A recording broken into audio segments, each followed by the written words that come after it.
Puji Tuhan, kembali kita membaca firman Tuhan dari kitab Ayub, Ayub 40, ayat 1 sampai selesai. Demikian firman Tuhan.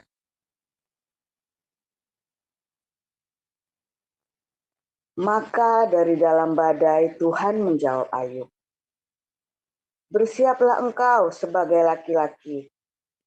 Aku akan menanyai engkau, dan engkau memberitahu aku. Apakah engkau hendak meniadakan pengadilanku, mempersalahkan aku, supaya engkau dapat membenarkan dirimu? Apakah lenganmu seperti lengan Allah, dan dapatkah engkau mengguntur seperti Dia? Hiasilah dirimu dengan kemegahan dan keluhuran. Kenakanlah keagungan dan semarak. Luapkanlah amarahmu yang bergelora. Amat-amatilah setiap orang yang congkak, dan rendahkanlah dia. Amat-amatilah setiap orang yang congkak, tundukkanlah dia, dan hancurkanlah orang-orang fasik di tempatnya. Pendamlah mereka bersama-sama dalam debu, kurunglah mereka di tempat yang tersembunyi. Maka aku akan memuji engkau karena tangan kananmu memberi engkau kemenangan. Perhatikanlah kuda Nil yang telah kubuat seperti juga engkau. Ia makan rumput seperti lembu.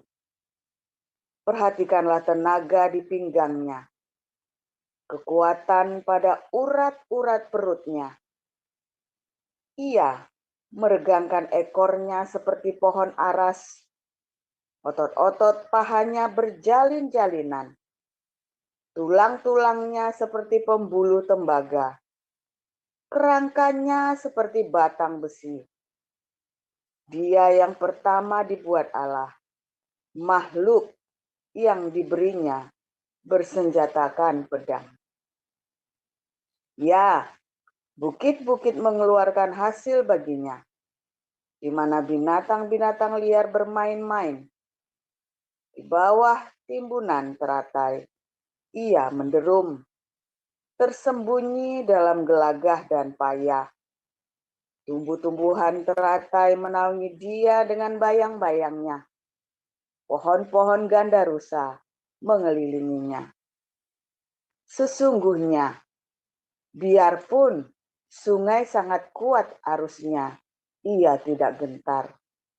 Ia tetap tenang, biarpun sungai Yordan meluap melanda mulutnya. Dapatkah orang menangkap dia dari muka, mencocok hidungnya dengan keluan? Dapatkah engkau menarik buaya dengan kail, atau mengimpit lidahnya dengan tali? Dapatkah engkau mengenakan tali rotan pada hidungnya, mencocok rahangnya dengan kaitan? Mungkinkah ia mengajukan banyak permohonan belas kasihan kepadamu, atau berbicara dengan lemah lembut kepadamu? Mungkinkah ia mengikat perjanjian dengan engkau, sehingga engkau mengambil dia menjadi hamba untuk selama-lamanya? Dapatkah engkau bermain-main dengan dia seperti dengan burung, dan mengikat dia untuk anak-anakmu perempuan? Mungkinkah kawan-kawan nelayan memperdagangkan dia, atau membagi-bagikan dia di antara pedagang-pedagang? Dapatkah engkau memasuki kulitnya dengan serampang, dan kepalanya dengan tempuling? Letakkan tanganmu ke atasnya. Ingatlah pertarungannya. Engkau takkan melakukannya lagi. Sesungguhnya harapanmu hampa. Baru saja melihat dia, orang sudah terbanting. Demikian firman Tuhan. Terima kasih, Bu Nariana. Silakan Ibu Sarma, Ayub pasal 41.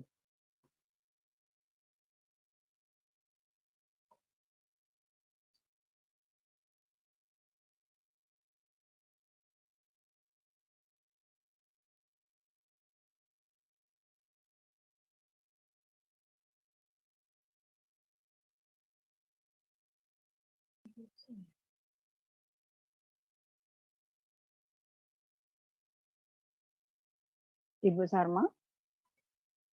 Itu enggak?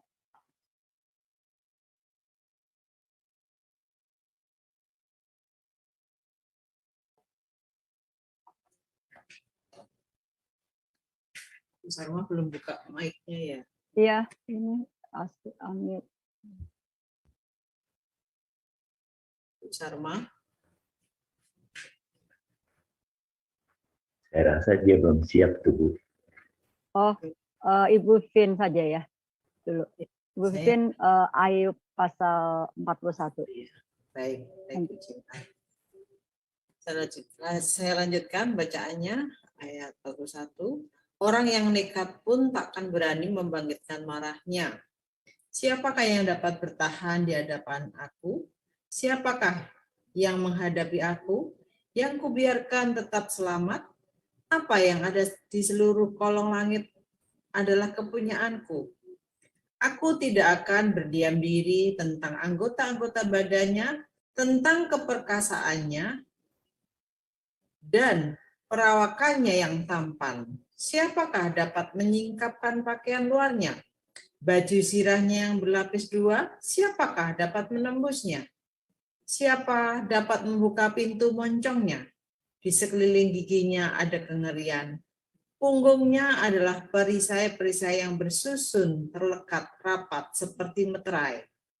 Rapat hubungannya yang satu dengan yang lain sehingga angin tidak dapat masuk.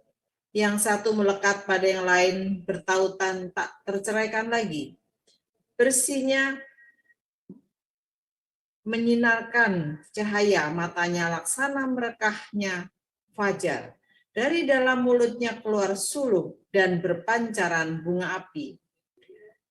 Dari dalam lubang hidungnya mengepul uap bagaikan dari dalam belanga yang mendidih dan menggelegak isinya. Nafasnya menyalakan bara dan nyala api keluar dari mulutnya. Di dalam tengkuknya ada kekuatan, ketakutan berlompatan di hadapannya. Daging gelambirnya berlekatan, melekat padanya tidak bergerak. Hatinya keras seperti batu kilangan bawah. Bila ia bangkit, maka semua yang berkuasa menjadi gentar, menjadi bingung karena ketakutan. Bila ia diserang dengan pedang, ia tidak mempan, demikian juga dengan tombak, seligi, atau lembing. Besi dirasanya seperti jerami, tembaga seperti kayu lapuk. Anak panah tidak dapat menghalau dia. Batu umban seolah-olah berubah padanya menjadi jerami.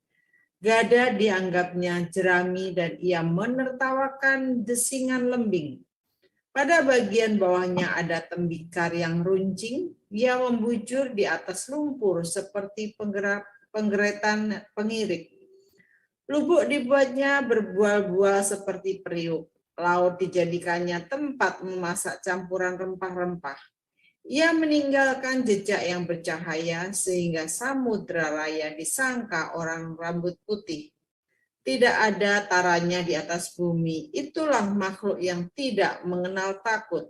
Segala yang tinggi takut kepadanya. Ia adalah raja atas segala binatang yang ganas. Demikian bacaan firman Tuhan. Terima kasih, Bu Vivin. 1 Korintus 1 akan dibacakan oleh Bapak Mulia. Silakan, Pak Mulia. Sebentar.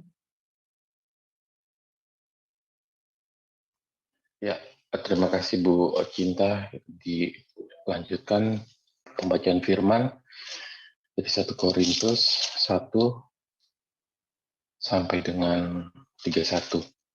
Iya. Dari Paulus yang oleh kehendak Allah dipanggil menjadi Rasul Kristus Yesus, dan dari saudara kita kepada jemaat Allah di Korintus, yaitu mereka yang dikuduskan dalam Kristus Yesus dan yang dipanggil menjadi orang-orang kudus, dengan semua orang di segala tempat yang berseru kepada nama Tuhan kita Yesus Kristus, yaitu Tuhan mereka dan Tuhan kita. Kasih karunia dan damai sejahtera dari Allah Bapa kita dan dari Tuhan Yesus Kristus menyertai kamu. Aku senantiasa mengucap syukur kepada Allahku karena kamu atas kasih karunia Allah yang dianugerahkannya kepada kamu dalam Kristus Yesus. Sebab di dalam Dia kamu telah menjadi kaya dalam segala hal, dalam segala macam perkataan dan segala macam pengetahuan, sesuai dengan kesaksian tentang Kristus yang telah diteguhkan di antara kamu.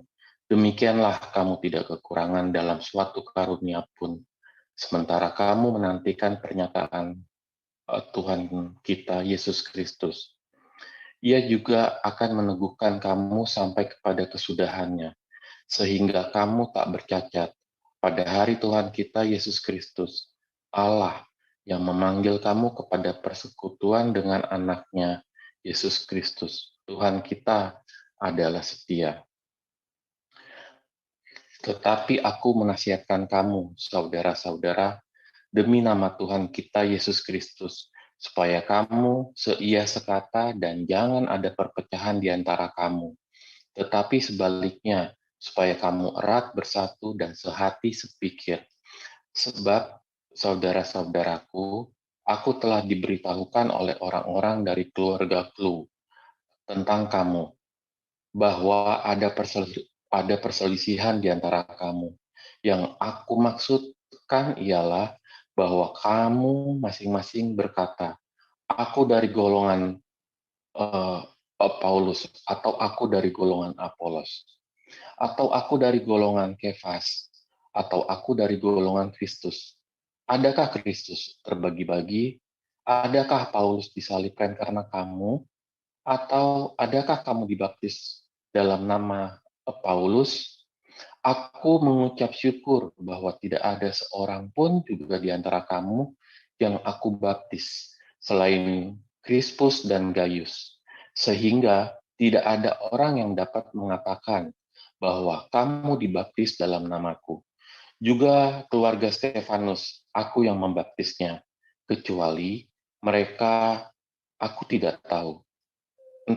Entahkah ada lagi orang yang aku baptis?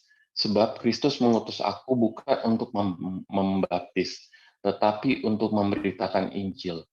Dan itu pun bukan dengan hikmat perkataan, supaya salib Kristus jangan menjadi sia-sia.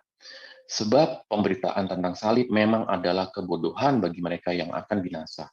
Tetapi bagi kita yang diselamatkan, pemberitaan itu adalah kekuatan Allah. Karena ada tertulis, aku akan membinasakan hikmat orang-orang berhikmat dan kearifan orang-orang bijak akan kulenyapkan. Di manakah orang yang berhikmat? Di manakah ahli Taurat? Di manakah pembantah dari dunia ini? Bukankah Allah telah membuat hikmat dunia ini menjadi kebodohan? Oleh karena dunia dalam hikmat Allah tidak mengenal Allah oleh hikmatnya, maka Allah berkenan menyelamatkan mereka yang percaya oleh kebodohan pemberitaan Injil. Orang-orang Yahudi menghendaki tanda, dan orang-orang Yunani mencari hikmat. Tetapi kami memberitakan Kristus yang disalibkan. Untuk orang-orang Yahudi suatu batu sandungan, dan untuk orang-orang bukan Yahudi suatu kebodohan. Tetapi untuk mereka yang dipanggil, baik orang Yahudi maupun orang bukan Yahudi, Kristus adalah kekuatan Allah dan hikmat Allah. Sebab yang bodoh dari Allah lebih besar hikmatnya daripada manusia, dan yang lemah dari Allah lebih kuat daripada manusia. Ingat saja saudara-saudara, Bagaimana keadaan kamu ketika kamu dipanggil? Menurut ukuran manusia, tidak banyak orang yang bijak, tetapi orang yang bijak. Tidak banyak orang yang berpengaruh, tidak banyak orang yang terpandang. Tetapi apa yang bodoh bagi dunia dipilih Allah untuk memalukan orang-orang yang berhikmat. Dan apa yang lemah bagi dunia dipilih Allah untuk memalukan apa yang kuat. Dan apa yang tidak terpandang dan yang hina bagi dunia dipilih Allah. Bahkan apa yang tidak berarti dipilih Allah untuk meniadakan apa yang berarti, supaya jangan ada seorang manusia pun yang memegahkan diri di hadapan Allah. Tetapi oleh Dia, kamu berada dalam Kristus Yesus, yang oleh Allah telah menjadi hikmat bagi kita. Ia membenarkan dan menguduskan dan menebus kita. Karena itu, seperti ada tertulis, barang siapa yang bermegah, hendaklah ia bermegah di dalam Tuhan. Demikian firman Tuhan. Amin. Amin. Terima kasih Pak Mulia. Silakan Pastor Paul.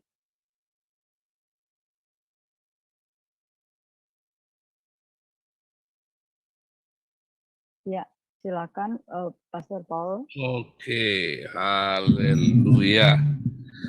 Firman Tuhan selalu baru setiap hari. Ya, untuk orang-orang yang mencari Tuhan dengan segenap hatinya tanpa retorika. Ya, makanya dia akan bertemu dengan Tuhan, ya, mengalami perjumpaan dengan Tuhan, bukan berjumpa dengan retorika agama, sehingga di dalam hidupnya, belum keluar gambarnya ternyata. Di dalam hidupnya akan selalu berkemenangan, ya. Selalu berkemenangan, ya. Itu kata kuncinya, selalu berkemenangan. Namun masalahnya kata berkemenangan ini, ya, kata berkemenangan ini seringkali berpikir kalau ada yang menang harus ada yang kalah. Nah itu repotnya. Dulu kita pernah belajar, ya. Hidup kita itu jangan berpikir menang kalah. Kalau Anda berpikir menang kalah, ya, maka Anda sedang kalah sebetulnya. Kalau hidup Anda itu menang kalah, Anda sedang kalah. Kalau hidup Anda itu cuman berpikirnya adalah saya nggak urusan dengan kalah. Saya urusannya adalah saya harus melewati hidup ini dengan benar. Ya kan? Saya mau fokus sama Tuhan. Justru Anda akan menang. Ketika saya mengalami kebangkrutan yang luar biasa, perekonomian, keluarga, segala hal, ya, hubungan-hubungan dengan semua orang saya rusak semua. Nah, waktu saya mau dipulihkan, saya nggak berpikir masalah nama baik saya nggak berpikir yang banyak-banyak itu dia. Aduh nanti apa kata orang, aduh nanti malu, aduh ini, aduh itu. Saya nggak pikir gitu loh. Saya tanggalkan semua itu. Begitu tuh, bisikan itu kan selalu ada kan, ayo malu lu ketemu orang ini malu. Nah, selalu ada, orang kalau Anda tahu rasanya bangkrut, ya, nah, itu tuduhan-tuduhan itu ada. Lalu saya tepis, memang sudah saatnya saya direndahkan. Gitu saudara, nggak urusan ya. Nanti kamu kalau kamu sampai ketemu orang ini gimana kalau orang ini nanti bilang begini, bilang begitu, jelek-jelekin kamu. Saya tepis lagi, ya nggak apa-apa, memang sudah saatnya direndahkan. Jadi saatnya saya merendahkan diri, merendahkan hati saya. Ayo nanti kamu udah bisa, siapa yang mau dengerin kamu? Ya nggak apa-apa, kalau ada yang dengerin juga nggak apa-apa. Yang penting saya melakukan apa yang Tuhan mau. Saya tidak urusan dengan hasilnya. Saya urusan dengan Tuhan mau apa saya jalanin saja. Ya. Kalau saudara sudah paham itu, nanti hidupmu berkemenangan. Ya. Jangan mikir kalau lagi jatuh itu nanti aduh malu sampai enggak punya muka, Aduh, nanti kita mulai lagi dari bawah lagi. Sudah biasa pakai mobil mewah, sekarang harus pakai naik motor butut. Sempat ya orang menghina kita karena pakai motor butut ya. Kita biasa pakai mobil BMW, kita biasa mobil-mobil baru ya. Tiba-tiba kita naik motor butut ya, karena memang kita waktu itu mau ke Eropa, kita memang bersih-bersih semua, udah kita jual semua. Ya adanya apa ya kita ambil, bahkan kita nggak beli mobil. Terakhir saya setahun terakhir di Indonesia saya punya mobil itu karena dipinjemin sama jemaat, ya bukan saya beli. Wow, pakai mobil orang pada heboh semua. Ya kan mobil bagus ya. Itu bukan mobil saya, itu mobil jemaat pinjemin, memang dibawa pulang, saya bawa pulang ke rumah saya, disuruh dibawa pulang. Itu sampai heboh ya.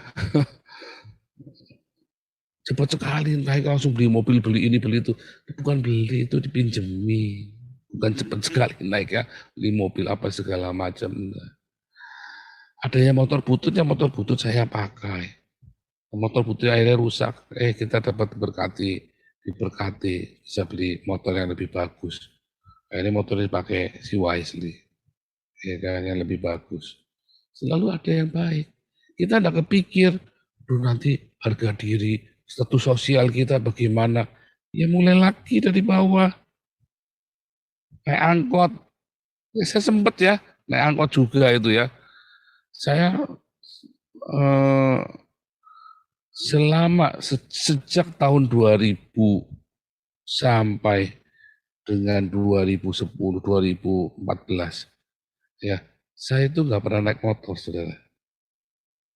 Sampai akhirnya saya harus naik motor, sampai akhirnya saya naik angkot. Saya melewati masa-masa itu. Kembali ya, setelah tahun 2000 saya itu kerja itu selalu kasih mobil sama kantor ya, dan mobilnya selalu bagus. Ada status sosial. Orang kalau sudah begitu suruh turun lagi setengah mati. Saya kalau pulang itu suruh naik motor, males. Nggak kebayang nanti serobot-serobotan, kebayang asapnya apa segala macam, panasnya. Waduh, udah mules ya kalau disuruh naik motor. Tetapi di saat memang itu harus, tanggalkan semua. Orang merendahkan nggak apa-apa. Kalau orang merendahkan, kita nurut sama Tuhan, Tuhan yang angkat. Itu tuh sangat, kenapa saya bisa tahu itu? Itu teori lama. Anda sudah tahu teori itu dari sekolah minggu. Masalahnya Anda nggak rema kan? Makanya butuhnya rema itu ya, supaya kognitif. Anda sudah tahu kognitifnya kan? Bahwa orang rendah hati itu disayang sama Tuhan. Orang yang rendah hati memiliki bumi. Semua teorinya Anda sudah tahu. Masalahnya ketika benar-benar Anda harus direndahkan, Anda siap nggak? Enggak lah. Kenapa? Karena belum rema, kognitif, afektif, hatinya itu nggak mau, pikirannya mau, hatinya nggak mau kerjasama. Pikirannya waras, saudara, hatinya nggak mau kerjasama. Akhirnya nggak ada psikomotoriknya, nggak ada rema, karena Anda nggak punya rema. Atau kalau sampai kepaksa pun malu-malu tutup yang rapat. Jangan, biasa saja. Saya naik motor butut itu ya, knalpotnya bocor. Aku pakai helm. Orang menghina-hina. Ada hamba Tuhan yang sampai menghina kami ya. Gara-gara pakai motor butut sampai nggak dianggap kita itu. Ya biarin saja. Nyatanya hari ini pelayanan kami lebih maju daripada orang ini. Ya ukuran-ukurannya apa tergantung kapasitas, keuangan, apa, jiwa-jiwa, apa, mau diukur dengan apa? Sepenggal hidupmu tuh nggak akan berarti apa-apa kalau kamu merendahkan dirimu all out. Jangan berpikir menang kalah. Sekarang pun saya tidak berpikir bahwa orang itu lebih kalah dari saya. Enggak. Kalau pikiran Anda menang kalah, ya Anda nggak akan menang. Kalau menang kalah, kalau saya menang, dia harus kalah. Maka Anda akan kalah. Anda menang pun Anda sedang kalah. Kalau dia menang, asal saya nggak rugi. Saya harus menang juga. Ya Anda sedang kalah juga. Loh kalau Anda nggak rugi, dia merasa menang, Anda nggak rugi. Ya sudah, biarin saja, Anda enggak rugi kok. Kalau rugi minta. Saya rugi, diminta balik. Ngomong, saya nggak mau kamu balikin. Ya sudah, nanti Tuhan yang balikin. Yang penting Anda ngomong, jangan diam-diam saja. Wah, ini baru ya, ilmu baru buat Anda nih. Kalau Anda menang, orang lain tidak harus kalah. Jangan pengen orang lain itu kalah. Kalau Anda sudah menang cukup, nggak usah mikir kudu ngalahin orang itu. Yang penting Anda sudah menang, ya sudah kan. Udah dapat yang Anda inginkan, ya sudah. Nggak usah mikir orang itu harus hancur. Kalau Anda tidak rugi, ya, dan dia merasa menang, musuhmu merasa menang, Anda jangan nggak terima. Atau Anda nggak rugi. Anda difitnah, dijelek-jelekan, omsetmu tetap ada, pelayanmu tetap ada, viewernya tetap ada, apa? Tokonya tetap laris, perusahaannya tetap jalan, ya biarin saja. Toh kamu nggak rugi toh. Ya, tapi jengkel Pak, ya nggak usah. Nah, kalau Anda sudah ngerti konsep ini, maka Anda mengerti apa yang Tuhan bilang. Yang lemah oleh dunia dipakai Tuhan untuk mempermalukan, untuk mempermalukan yang kuat.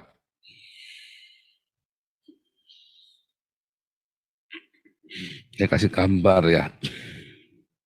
Saya kasih satu gambar. Tadi itu bagus sekali ya firman Tuhan ya. Ya, tadi firman Tuhan itu bagus sekali. Sebetulnya cerita tadi bukan buaya atau kudanil ya, tetapi bahasa Indonesia mengatakan buaya atau kudanil karena nggak ada makhluk yang seheboh itu yang kita mengerti terjemahannya ya. Itu Leviathan, itu makhluk celestial ya, ada yang ini cerita yang lagi. Tapi kita cerita intinya kan itu makhluk yang luar biasa dahsyat, yang ganas, ya kan? Siapa yang mau pegang punggungnya? Wah bisa diam. Nah, tapi saya tunjukkan kepada Anda ya, saya satu gambar saja, satu simpel. Supaya Anda merenungkan gambar ini ya.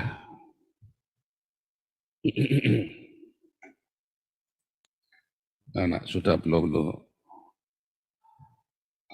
Oke, sebentar ya.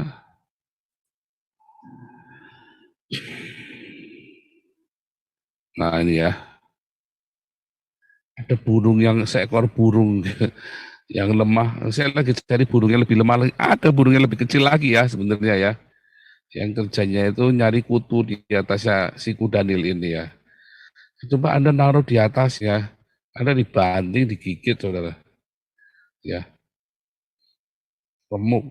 Tapi ada makhluk-makhluk lemah yang bisa seenaknya ya di atas punggungnya dia naik turun, ceker-ceker, acak-acak rambutnya dia. Apakah si makhluk besar ini merasa dikalahkan oleh si burung? Enggak loh. Tapi kita tahu burung ini berani. Kalau kita aja belum tentu berani. Burung ini berani. Oh itu kan namanya simbiosis mutualisme. Nah itulah makanya. Kalau Anda menang, yang lain itu enggak harus kalah. Nah itu yang saya ngomong. Yang menang itu enggak harus yang lain itu kalah. Kalau Anda sudah menang, artinya kan Anda nggak rugi. Anda mendapat yang Anda inginkan. Apa? Nama baik, pemulihanmu, apa? Dagang, Anda menang, untung. Apalagi? Layananmu, sukses. Ya kan? Orang klarifikasi minta maaf. Sudah kan? Jangan Anda ingin orang lain kalah sampai hancur. Nggak usah. Nggak usah ingin menghancurkan orang lain. Jangan hatimu tuh ingin menghancurkan orang lain. Nah kalau Anda nggak rugi, ya Anda memang kalah, tapi Anda nggak rugi kan? Rugi apa? Rugi nama baikmu nggak masalah, ya omsetmu juga nggak masalah, pelayananmu juga masih ada, orang juga masih percaya. Cuman kamu kalah, kamu disuruh minta maaf, kamu disuruh rugi pokoknya, disuruh kalah. Ya sudah, nggak apa-apa. Dia menang dong, ya nggak apa-apa. Lo kamu nggak rugi kan? Rugi nggak? Nggak. Ya udah, nggak usah dipikir. Nggak usah sampai tiap hari sampai kepikiran sampai jengkel. Makanya hidupmu jadi berat. Hidupmu jadi berat kalau Anda berpikirnya begitu. Tapi kalau Anda berpikir, yang toh saya nggak rugi, senyum, enak toh. Kenapa kamu menang? Ya nggak apa-apa, biar seneng toh.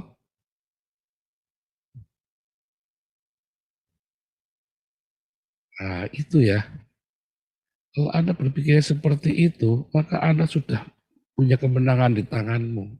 Hidupmu sudah ringan.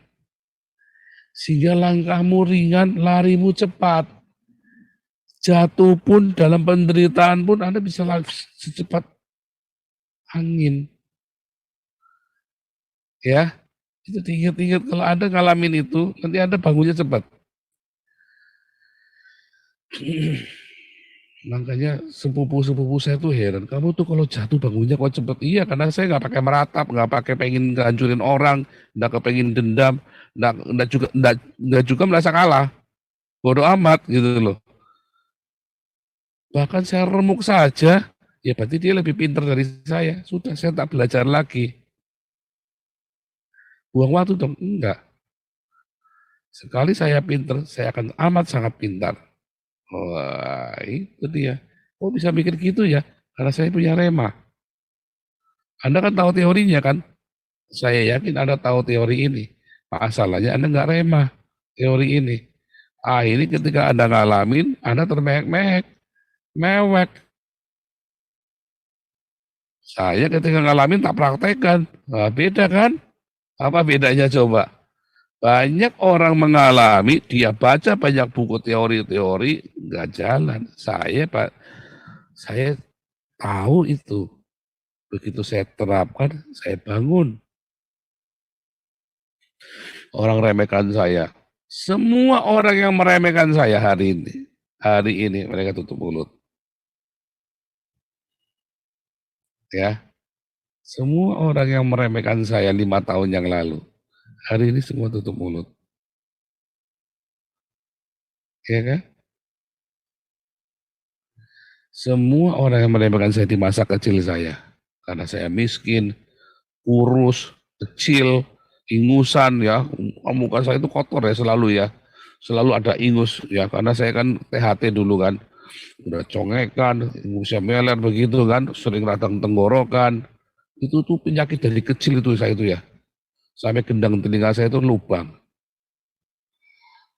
Tapi saya bisa main musik ya, heran juga ya bisa main musik, lumayan juga, jadi musik pastor lagi, ya di gereja yang elit juga kan, di musik pastor juga, pernah konser ya, bikin konser, kenapa? Kayaknya not bad juga kita main musik juga.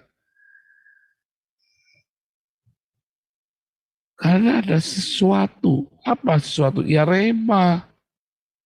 Karena hidupnya dipenuhi dengan rema itu tadi. Remanya apa? Rema yang ini. Kita ini harus punya banyak rema, setiap hari harus melimpah dengan rema. Ada banyak logos itu harus ditimpa dengan agape. Supaya semua logos itu jadi rema. Kalau logos itu nggak jadi agape, nggak pernah ketemu agape, cuma teori doang. Iman tanpa perbuatan mati, lah itu. Akhirnya imanmu tuh nggak ada. Karena iman itu datangnya dari rema. Anda nggak punya rema, cuma punya logos. Ya kan? Sehingga di dalam penderitaan Anda pun akan mengalami selalu kekalahan. Di dalam pencobaan Anda selalu kalah. Cuma bisa nyalain orang.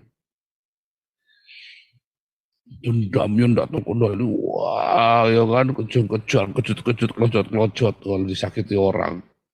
Baru ditipu 200 juta, merasa ditipu, merasa rugi, padahal mungkin memang haknya orang itu, Anda saja yang pelit, Anda saja yang maunya gratisan. Kadang-kadang gitu, saya sering ketemu ya, ada bos, saya pernah ketemu bos yang ini namanya bocengli ya, maunya gratisan apa-apa yang paling murah. Ada juga pendeta yang seneng gratisan ya, kalau saya mah kalau bisa beli mah beli. Ya Damaris itu tidak ngejar barang murah. Ada barang murah Pak ini Pak, tapi nggak pakai PPN, jangan beli. Kemarin ya ditawari minyak goreng ya, murah. Pak Ketua langsung bilang, jangan Pak, nggak ada PPN-nya. Nanti kalau ada apa-apa kita, iya.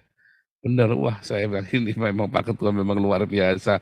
Mikirnya udah jauh ke depan, masih muda ya, jauh di bawah saya umurnya Pak Ketua kita. Jauh di bawah saya, tapi dia mikir jauh ke depan. Jangan Pak, enggak pakai PPN Pak. Oh iya, saya pikir mau barang murah, ini ada barang murah kita bisa bagi Pak. Selisihnya cukup lumayan. Jangan Pak, itu enggak ada PPN-nya nih, kalau ada apa-apa kita kena masalah. Pajak juga, tiba-tiba itu apa minyak penggelapan, nanti kita terlibat-libat semuanya. Oh iya ya. Ngejar itu barang yang benar, bukan barang yang murah. Ya, makanya ada orang bilang-bilang itu kan harusnya lebih murah begini, bisa mengirit sekian, bisa mengirit sekian. Iya katamu ngirit, nanti kalau kena masalah urusannya panjang gitu. Ngirit, nggak mau bayar PPN, nggak mau bayar ini, nggak mau bayar itu, maunya cari murah. Nah itu mentalnya mental murahan kok. Mentalnya mental murahan. Kalau kamu bisa beli, kenapa harus gratis? Loh, serius ya? Orang di Eropa itu kalau bisa beli, kenapa harus gratis? Kalau Anda mau makanan gratis, Anda pergi ke Lidl itu, selalu ada makanan gratis. Daging gratis, roti gratis, susu gratis. Selalu ada, terutama hari Sabtu. Selalu ada makanan gratis di Lidl itu. Atau di Albert Heijn, kalau di Belanda itu ya, kalau di Jerman itu Lidl yang suka bikin makanan gratis itu. Selalu ada. Jadi Anda kalau nggak punya uang buat makan, Anda nongkrong aja di situ. Selalu ada makan. Nggak malu, banyak yang ngambil. Imigran, tapi ya. Tapi orang Eropa, orang Buddha juga ada memang benar-benar dia lagi kesulitan, dia ambil gratis. Lumayan loh. Sebulan biaya hidup kami itu 600 euro. Kalau saya ngambil gratis kan 600 euro kan. Tetapi saya nggak ngerti kenapa orang-orang ini ngambilnya yang bayar. Saya pernah nanya ya, kenapa kamu bayar? Kan ada yang gratis. Saya pengen tahu saja. Kalau kita bisa bayar, yang gratis itu benar-benar dikasihkan sama yang benar-benar membutuhkan. Padahal orang ini ateis loh. Lah Anda orang bertuhan, ngaku-ngaku beragama, senangnya gratisan. Kalau bisa orang yang bayar, kamu yang gratisan. Padahal orang yang bayar itu lebih miskin dari kamu. Tapi kamu bangga kalau dapat barang gratisan kan? Mentalnya itu loh. Mentalitasnya itu mentalitas gratisan, mentalitas murahan. Saya tidak suruh Anda berpakai barang mewah. Barang bagus itu tidak murah, saudara. Tetapi saya suruh Anda pakai barang yang benar. Dengan harga yang benar. Dulu saya paling senang ya, cari barang ini, barang-barang selundupan. Ya. Ada pengusaha-pengusaha yang gitu ya, cari barang selundupan yang nggak bayar, barang sitaan. Nah, itu sesuai dengan imanmu ya. Kalau saya remanya udah nggak ke sana. Tuhan ajari saya rema, jangan cari barang gratisan. Kalau dikasih Pak, ya nggak apa-apa, itu beda. Barang gratisan itu, ada orang lebih miskin dari Anda. Dia ambil yang bayar, karena barang gratisannya sudah diambil sama kamu. Nah itu loh, maksudnya. Itu namanya mental gratisan. Sekolah maunya yang gratis, padahal ada orang yang lain yang punya lebih miskin dari kamu. Kasih buat dia yang lebih susah. Anda maunya gratisan, mobilnya mewah, tapi maunya apa-apa gratisan. Kalau nyuruh pelayanan, orangnya mau gratisan, orangnya pelayanan kudu gratisan. Enak aja. Nggak bisa dong, itu kan namanya pelayanan. Dia sudah janjinya pelayanan, nggak usah kita bayar. Gundulmu peyang, pelayanan nggak usah dibayar. Orang hidupnya dia cuma di situ kok. Ya kita kasihlah uangnya. Ada ya kita sempat gitu. Itu kan dia mau pelayanan itu, nggak perlu dibayar. Enak aja loh, pelayanan nggak dibayar. Kalau dia menolak, enggak, saya nggak mau. Saya kembalikan uangnya. Nah, itu beda, saudara. Jangan memberangus lembu yang mengirik, tetapi dasar mentalnya itu mental gratisan, mental murahan, mentalnya itu maunya orang lain kalah, kamu menang. Sehingga kamu tidak pernah mengalami 1 Korintus 1 yang lemah dipakai Tuhan untuk mempermalukan yang kuat. Yang untuk yang hina dipakai untuk mempermalukan yang mulia.